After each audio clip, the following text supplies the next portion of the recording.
Hi, welcome to my home office. This is where I conducted class for a big part of the last 2 years, and I didn't think I'd be conducting class from here again, but current protocols dictate that you are there and I am here. Don't worry about me or my family, we're all doing fine, but we are just following current protocols and being cautious. If I had my choice, I would be there with you, and I look forward to when I can.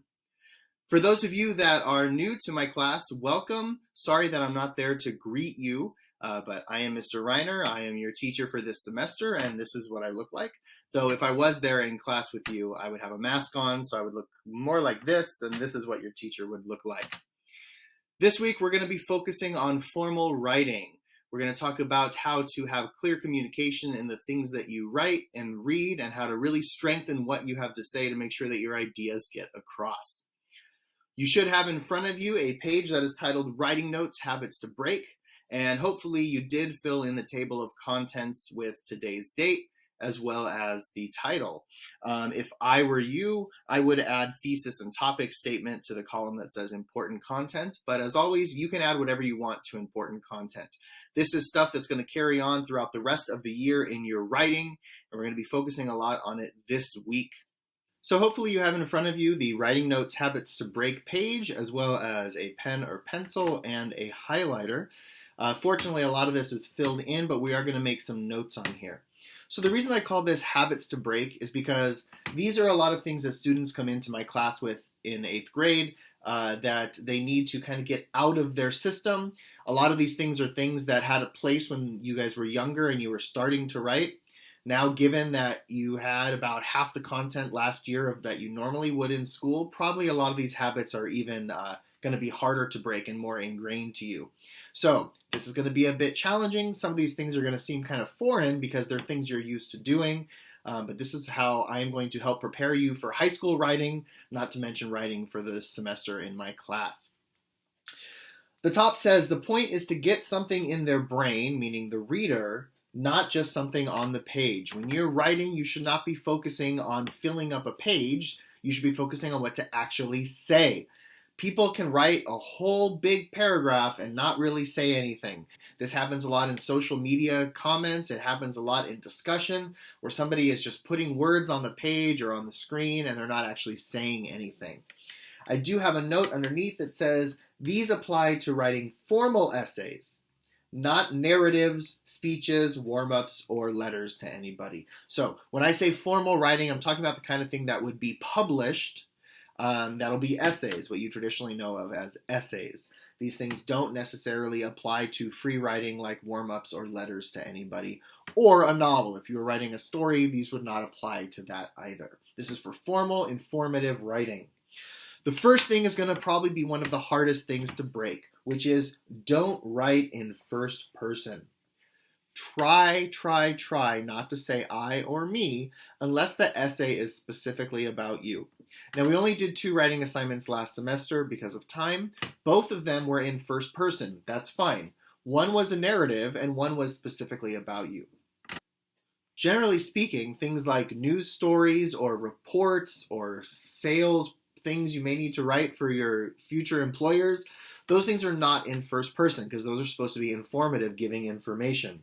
So it's really hard to fall out of writing in first person if you're used to writing in first person. So I'm going to try and break you a little bit of that habit.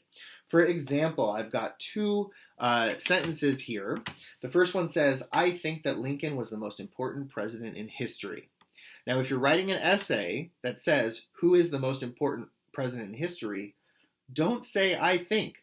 The essay is not about you, and on top of that, it weakens your statement because you're admitting that it's an opinion. Generally, we know that it's an opinion because it's coming from a writer from somewhere, but you want to make a bold statement. So cross out I think that, and then you're just left with Lincoln was the most important president in history. And that's a statement. And people can argue with you if they want, but you are going to back up your statement instead of just saying, I think. The next one refers to our first tune-up that we did this year. Feeling good is about a person's life changing in my opinion. Now, this is a messy sentence for a number of reasons. First off, is the song about the person's life changing in your opinion? Or are you saying that, in my opinion, it's about this? Either way, it's not a good sentence. Get rid of "in my opinion," and now you have a strong statement. Feeling good is about a person's life changing. There you go. Don't write in second person. This is an essay, not a letter. I would highlight this one as well. Don't tell your writer what they think. The idea is for you to make your statement and give information. So you want to avoid things. And I know that when you were in elementary school, this was part of getting you to write. But do not say, "My name is Sophia and I'm going to tell you about my favorite movie." Don't say, "My name is." Please don't do that. And don't say, "I'm going to tell you," because obviously the person is reading what you're writing, and so you're going to tell them. However, you don't know who that person is. I want you, like I told you in first semester, I want you to pretend like this is something that is not for your English teacher, but that is something for an audience. So you don't know who that person might be. Don't assume things about them. Next one is the same thing. As you can tell, Gotham is the most exciting TV show ever. Maybe they can't tell that. Maybe you didn't do a very good job of explaining. So don't tell them that you were successful.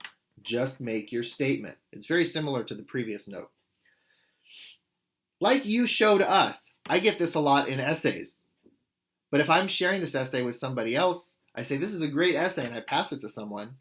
The essay is not supposed to be about what I taught you. The essay is supposed to be about what you are saying. So don't say that. Just say, "Irony comes in 3 forms."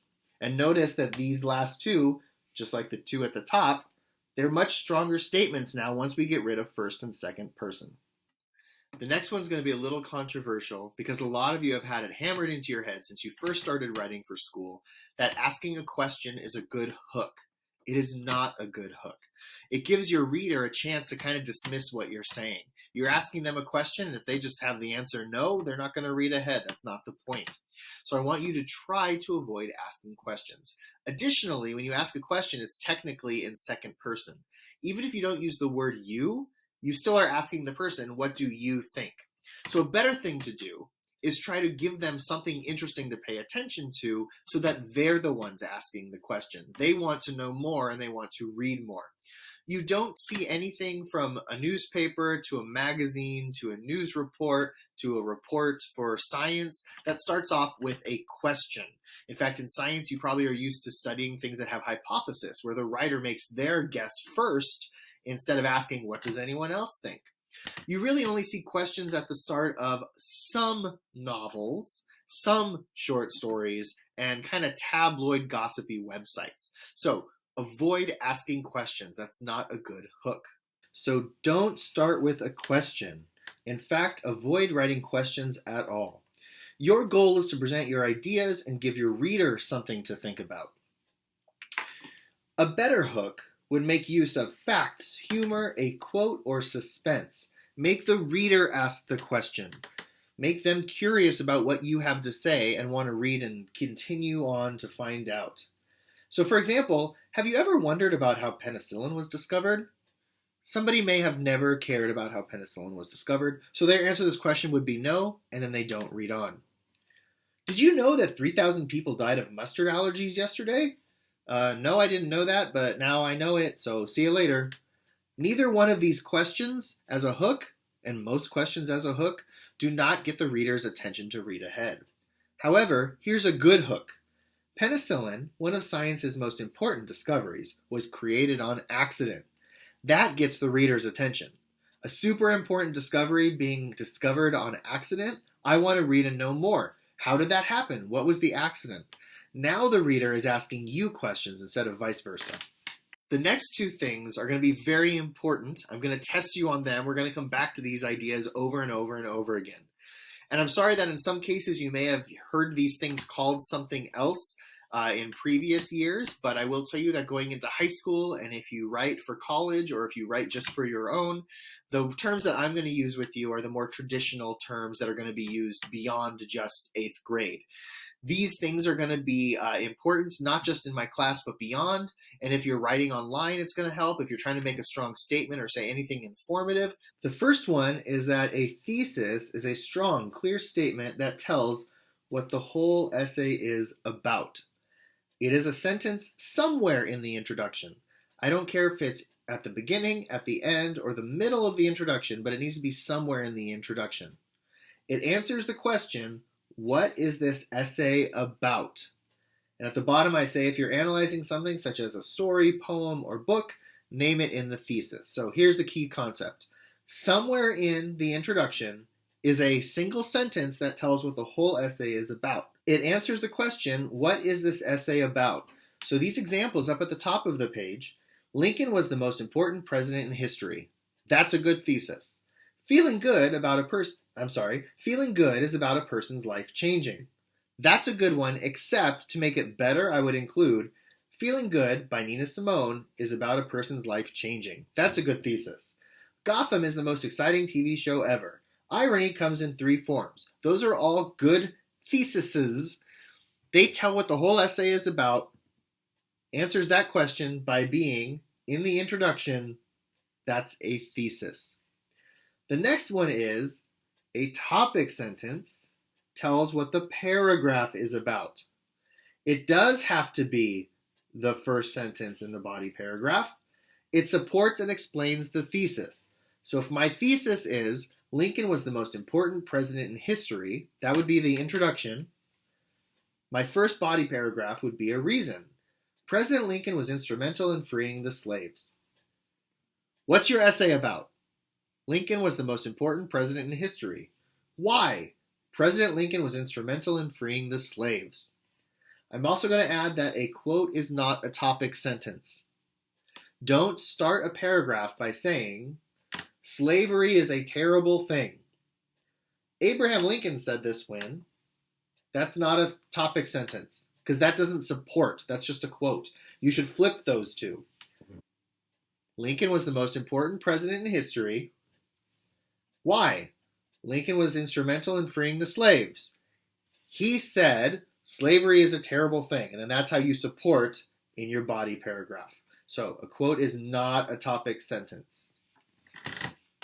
Last 2 notes. Don't end lists vaguely. Don't use etc. or and others in your list. Be specific. For example, the most important presidents were Washington, Lincoln, etc. Well, that doesn't narrow it down. That could be all of them. The most important presidents were all of them. You're not being specific. Be specific. The most important presidents were Washington, Lincoln, and Teddy Roosevelt. Now you're actually talking about who the most important presidents were. Next thing, don't write for your teacher. We've talked about this before in first semester. Classroom essays are practice for writing for an audience. Write as if your essay is going to be in a chapter in a book. I mentioned that before when we talked about titles, that you want to have an individual sounding title as if it's a chapter in the book. I want you to also write like that.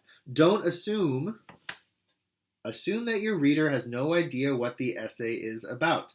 This will ensure that you explain everything that you need to. Use the tools your teacher gives you. Notes, previous essays, peer rubrics. Your writing should be a piece on its own, regardless of who the reader is and regardless of what the assignment is. It should be able to stand alone without any of that context. So that concludes everything we have for today. If you have any questions, you can reach out via my school email. I am going to be checking my email throughout the school day while I'm at home. Feel free to ask me questions after you've tried this out. Today for homework, you're going to be working on a worksheet that is reviewing the concepts from today, as well as stuff from your writing notes in the previous semester. If you're one of the students that's new to my class, do the best you can. I will give you the notes that you need from my class because we're going to be carrying everything over from first semester to second semester as well. And I know that's going to be a little bit of a challenge for you coming in halfway through, but I will do my best to give you what you need and help support you in that as you join my class and we do more formal writing. Everybody else, I look forward to being back with you. The new people, I look forward to meeting you, and be good to the substitute because it's really hard to take over someone's class, especially at the beginning of a semester when things are just getting restarted again with new people. I'll see you as soon as I can. Thank you very much. Email me if you have any questions.